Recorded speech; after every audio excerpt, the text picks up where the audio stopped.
Hello வணக்கம். இன்னைக்கு நம்ம ஒரு படத்தை விமர்சனம் பண்ண போறோம். அது என்ன படம்னு கேட்டீங்கன்னா, சிம்புதேவன் அவர்கள் இயக்குன போட் படத்தை பத்தி பார்க்கலாம். அந்த படத்தை ஒரு போன வாரம் வெள்ளிக்கிழமை அன்னைக்கு ரிலீஸ் ஆச்சு. அந்த படம் ஒரு 2-3 நாள் கழிச்சு இன்னைக்கு தான் நான் அந்த படத்தை பார்த்தேன். அதனால அந்த படத்தினோட ரிவ்யூ நான் இன்னைக்கு தான் சொல்ல முடியும். அது என்னன்னா, படத்துல சிம்புதேவன் அவர்கள் இந்த படத்தை டைரக்ட் பண்ணிக்கிறார். யோகி பாபு, MS பாஸ்கர் மற்றும் சாம்ஸ், இன்னும் நிறைய பேர், மதுமிதா, இன்னும் நிறைய பேர் நடிச்சிருக்காங்க படத்தில். இந்த படத்தினுடைய ஸ்டோரியை ஃபர்ஸ்ட் ஆரம்பத்தில் சொல்றதுக்கு முன்னாடி சிம்புதேவனை பற்றி உங்களுக்கு சொல்லிடுறேன். சிம்புதேவன் 23ஆம் புலிகேசி அப்படிங்கிற ஒரு படத்தினால ஒரு டாப் ஹிட்டுக்கு போனார். நம்ம வடிவேல் சாரை வச்சு அந்த படத்தை எடுத்தார். அவர் அந்த மாதிரி போனதுக்கு காரணம் அந்த எடுக்கப்பட்ட விதம், அந்த படத்தில் நடித்த நடிகர்கள், அந்த படத்தில் இருந்த டைமிங் காமெடி, அந்த படத்தில் இருந்த பாடல்கள், அந்த படத்தில் இருந்த எல்லாமே. அதாவது கற்காலம்னா அந்த அந்த ராஜாக்கள் வாழ்ந்த காலம் எப்படி இருக்குமோ அதே மாதிரி சேம் டைம் அந்த படத்தை அப்படியே உருவாக்கியிருப்பார் அந்த படத்தில். அது இன்னொரு ஸ்பெஷல் என்னன்னா, அந்த படத்தில் வடிவேல் டபுள் ஆக்டாக போட்டு இன்னும் நல்லா கிட்டு கொடுத்து, அது இன்று வரலுமே அந்த காமெடியெல்லாம் நமக்கு மறக்க முடியாத காமெடியாக இருக்கிறனால தான் நாம் அந்த 23ஆம் புலிகேசி படத்தை அவ்வளோ கொண்டாடணும் இல்லையா. அடுத்தபடி என்ன பண்ணார், இரும்புக்கோட்டை முரட்டு சிங்கம், அறையின் 305 கடவுள், அப்புறம் எக்ஸட்ரா இன்னொரு படம் எதிர்பாரால் இருக்கு.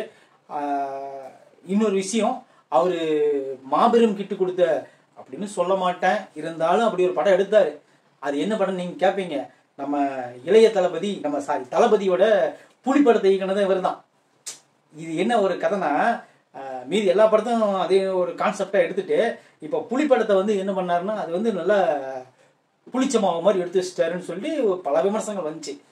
அதெல்லாம் விட்டுருவோம், அதெல்லாம் வேணாம். இப்போ நம்மளுக்கு வந்திருக்கிற காரணம் என்னன்னா, இந்த போட் படத்தை இந்த சிம்புதேவன் அவர்கள் எப்படி எடுத்திருக்காருங்கிறது உங்களுக்கு ஒரு ஒன்லைன் ஸ்டோரியா நான் சொல்லிடுறேன். விமர்சனம் பிடிச்சிருந்துச்சுன்னா கண்டிப்பா நீங்க என்ன பண்ணுங்க, லைக் பண்ணிருங்க, அப்புறம் கமெண்ட் பண்ணிருங்க, ஷேர் பண்ணுங்க, அப்புறம் நம்ம சேனலை சப்ஸ்கிரைப் பண்ணுங்க. இப்போ ஒரு விஷயத்த சொல்றேன். ஃபர்ஸ்ட் ஓப்பனிங்ல என்ன ஆகுதுன்னா, நம்ம ஒரு வெள்ளைக்காரன் நம்ம யோகி பாபு அவர்களை சொல்ற மாதிரி ஒரு சீன் அவரு சாவற மாதிரி வச்சிடறாரு. அதுக்கப்புறம் தான் பிளாஷ்பேக் உருவாகுது. அது என்னன்னா, மீனவரா இருக்கிற நம்ம யோகி பாபுவும் அவங்க பாட்டியும் இருக்கிறாங்க. அவங்க யோகி பாபுனோட தம்பி ஜெயில இருக்காரு. ஜெயில்னா ஒரு அகதிகளோட ஜெயில இருக்காரு. அதுல இருந்து இருக்காரு. அப்போ என்ன ஆகுதுன்னா, கடல் ஓரமா இந்த சம்பவம் நடக்குது. ஜப்பான்ல இருந்து குண்டு போடுறாங்க அந்த ஏரியாவில்னு சொல்லி ஒரு வதந்தி கிளம்புது.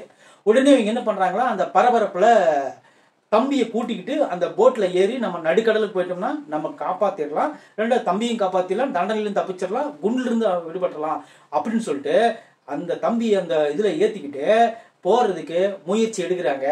ஆனா அந்த தம்பியால போலீஸ் காவலை மீறி வெளியே வர முடியல. இப்போ ஒரு சீன் என்ன நடக்குதுன்னா, அந்த போட்ல இவரோட சேர்ந்து மொத்தம் 10 பேர் ஏறிக்கிறாங்க. ஏதோ காரணம் சொல்லி எல்லாரும் ஒரு கும்பலா ஏறிக்கிறாங்க. இப்ப நம்ம ரொம்ப நாளைக்கு அப்புறம் சிந்து ஜெயந்தி இந்த படத்துல பார்த்தது நம்மளுக்கு கொஞ்சம் ஆறுதலா இருந்துச்சு. ஏன்னா பழைய நடிகர் இல்லையா, அவர் பார்த்தது ரொம்ப ஆறுதலா இருந்துச்சு. அவர் நிறைய படங்கள் இப்ப நடிக்கிறதே இல்லை, பட் இந்த படத்துல ஏன் நடிச்சாருன்னு தெரியல. அப்புறம் அவரு பார்த்தோம். அப்புறம் அவர் ஒரு ஐயர் ஃபேமிலியா வராரு. அப்புறம் அம்மு அபிராமி வராங்க. இன்னும் நிறைய பேர் நடிச்சிருக்கிறாங்க. அபிராமியா பேர் என்னன்னு மறந்துட்டேன், கௌரின்னு நினைக்கிறேன், அவங்க நடிச்சிருக்கிறாங்க. இன்னும் நிறைய பேர் நடிச்சிருக்கிறாங்க. இது ஒரு வேடிக்கையான கதை என்னன்னு கேட்டீங்கன்னா, அந்த போட்ல ஏறினா எல்லாருமே நடு கடலுக்கு போயிடுறாங்க. போயிட்டு தம்பி போட்ல ஏறல, ஒரு 2 கிலோமீட்டர் போயிடுறாங்க. போயிட்டு தம்பி வண்டியில ஏறல, போட்ல ஏறல அப்படின்னு சொல்லிட்டு மறுபடியும் திரும்பி வர்றாங்க. வந்த உடனே என்ன ஆகுதுன்னா, தம்பிங்கிறது கத்துறாரு, நீங்க வந்தீங்கன்னா உங்களால சுற்றுவாங்க, நீங்க போயிருங்கன்னு சொல்றாங்க. அதுல இருந்து ஒரு போலீஸ்காரர் சொல்றாரு, உங்க குரூப்லயே ஒரு தீவிரவாதி இருக்கான், அவன் யாருன்னு கண்டுபிடிங்கன்றாரு. இன்னொரு விஷயம் என்னன்னா, அந்த எல்லாருமே ஒருத்தருக்கு ஒருத்தர் சந்தேகப்படுறாங்க. அதுல எல்லாருமே பாத்தீங்கன்னா ஒரு நம்மளுக்கே கொஞ்சம் இதோ ஒரு மாதிரி பண்றாங்க. ஒரு சலிப்பான விஷயம் என்ன தெரியுமா, படம் ஃபுல்லாவே போட்ல மட்டும்தான் நடக்குது. போட்ல மட்டும்தான். நீங்க ஒரு பட்டிமன்றம் பார்த்த ஞாபகம் தான் உங்களுக்கு வரும். ஆளுக்கு ஒரு கருத்து பேசுறாங்க. இவங்க ஒரு கருத்து பேசுறாங்க, அவங்க ஒரு கருத்து பேசுறாங்க. அரசியல் இருந்து இப்போ கம்யூனிட்டியில இருந்து இப்போ ஒவ்வொரு விஷயத்தையும் பேசிக்கிட்டே இருக்கிறாங்களே தவிர அது என்னதான் கடைசியில ஃபைனலா முடிக்கிறாங்கன்னு தெரியல. இன்னொரு விஷயம் என்னன்னா, இதுல நிறைய சீன் சும்மா வந்துட்டு இருக்கு. சுறா வருது, அவங்களை கடிக்க வருது, அந்த போட்டை சுத்தி வருது, ஆனா இவங்களை டச்சே பண்றதில்ல. அது ஒரு எனக்கு ஏன்னு தெரியல, அந்த சுறா எதுக்கு வச்சாருன்னு தெரியல. ரெண்டாவது, ஒரு கேரக்டர் வந்து அந்த தீவிரவாதி கேரக்டர்னு கன்ஃபார்ம் ஆன உடனே அந்த தீவிரவாதி கேரக்டர் வந்து ஒரு பாம் எடுக்கிறாரு. இது வந்து ஜப்பான்ல இருந்து நான் கொண்டு வந்த பாம்பு, இது கீழே தரையில் படிச்சுன்னா வெடிச்சிருன்றாரு. அது என்ன ஆகுதுன்னா அந்த பாம்பு தவறி கடலுக்குள்ள விழுந்து அது போய் நிலத்திலேயே முட்டிடுது. ஆனால் படகு அதே இடத்துல தான் நிற்குது, அது வெடிக்கிறதே இல்லை கடைசி வரலாம்.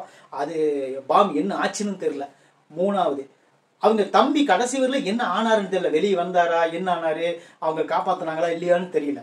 அது அப்புறம் ரெண்டாவது வந்து இவங்க அதாவது ஒரு கட்டத்துல யோகி பாபும் அவங்க பாட்டியும் தண்ணியில குதிச்சுதான் மீதி இருக்கிறவங்க எல்லாத்தையும் காப்பாற்றணுங்கிற ஒரு முடிவு வந்ததுக்கப்புறம் இவங்களை எப்படி நீச்சல் அடிச்சுட்டு வெளியே வந்து கிளைமேக்ஸ்ல வர்றாங்கன்னு தெரியல. அது ஒரு விஷயம் ஆச்சு. அப்புறம் என்னன்னா பக்கம் பக்கமா வசனம் பேசுறேன். அப்புறம் ரெண்டாவது இன்னொரு விஷயம் என்னன்னா, ஒரு படகு எரிஞ்சு அது சாம்பலாகி போச்சு. அதுக்கப்புறம் ஒரு வெள்ளைக்காரன் வந்து இவங்க படகுல ஏறாரு. அது லாஜிக் இல்லாமல் இருந்த மாதிரி இருந்துச்சு. இப்படி சொல்லிக்கிட்டே போகலாம். படம் போட்ல மட்டும் ஓட்ட கிடையாது, படம் ஃபுல்லாவே ஓட்டையா தான் இருக்குது. அப்படின்னா என்ன சொல்றது, நம்ம அதாவது ஒரு பணத்தை கொடுத்துட்டு ஒரு 2 மணி நேரம் போய் நம்ம உட்காந்தோம்னா நம்ம ஏதோ பார்த்து கொஞ்ச நாள் ரசிச்சுட்டு வரலாம் அப்படிங்கிறதுக்காக தான் நம்ம தியேட்டர் பக்கம் போறோம். அது என்னன்னா அந்த ரசிக்கிறதே நம்மளையே ஒரு இது பண்ற மாதிரி, ஒரு போயிட்டு ஏன்டா வந்தான் அப்படிங்கிற மாதிரி சோம்பலாக்குற மாதிரி படத்தை எடுத்து வச்சிருந்தா எப்படி பண்றது, அந்த மாதிரி தான் இருக்கு. இன்னொரு விஷயம் என்னன்னா, படம் இது நிறைய பேருக்கு பிடிக்கும். ஏன்னா அந்த குழந்தைங்களுக்கெல்லாம் கண்டிப்பா பிடிக்கும். ஏன்னா அவங்கெல்லாம் போய் இந்த மாதிரி போட்ல போயிட்டு பார்க்கறதெல்லாம் கொஞ்சம் பிடிக்கும், சிறுவர்களுக்கு பிடிக்கும். அந்த மாதிரி படம் தான். ஆனால் மொத்தத்தில் ஓவரலாக படம் எப்படிங்கன்னு சொல்லி பார்த்தீங்கன்னா, டைமிங் காமெடி, யோகி பாபுனோட டைமிங் காமெடி. ரெண்டாவது வந்து யாராச்சும் 2 பேர் குதிங்க, யாராச்சும் 2 பேர் குதிங்க, யாராச்சும் 2 பேர் குதிங்கிறாங்களே தவிர கடைசி வரையிலும் ஒருத்தனும் குதிச்ச பாடு இல்லை. எல்லாரும் நான் குதிக்கிறேன், நான் குதிக்கிறேன், நான் குதிக்கல, நான் குதிக்கலன்னு சொல்லி சண்டை தான் போட்டுட்டு இருக்கிறாங்க. அதாவது வந்து ஒரு போட் எடுத்துட்டு போய் உள்ள ஒரு பட்டிமன்றம் நடந்தால் எப்படி இருக்கும், அதே தான் படம். நீங்கள் ரொம்ப எக்ஸ்பெக்ட் பண்ணிக்காதீங்க, சும்மா போங்க, ஜாலியாக பாருங்கள், வாங்க. விமர்சனம் பிடிச்சிருந்தா லைக் பண்ணுங்கள், கமெண்ட் பண்ணுங்கள், சப்ஸ்கிரைப். தேங்க்யூ.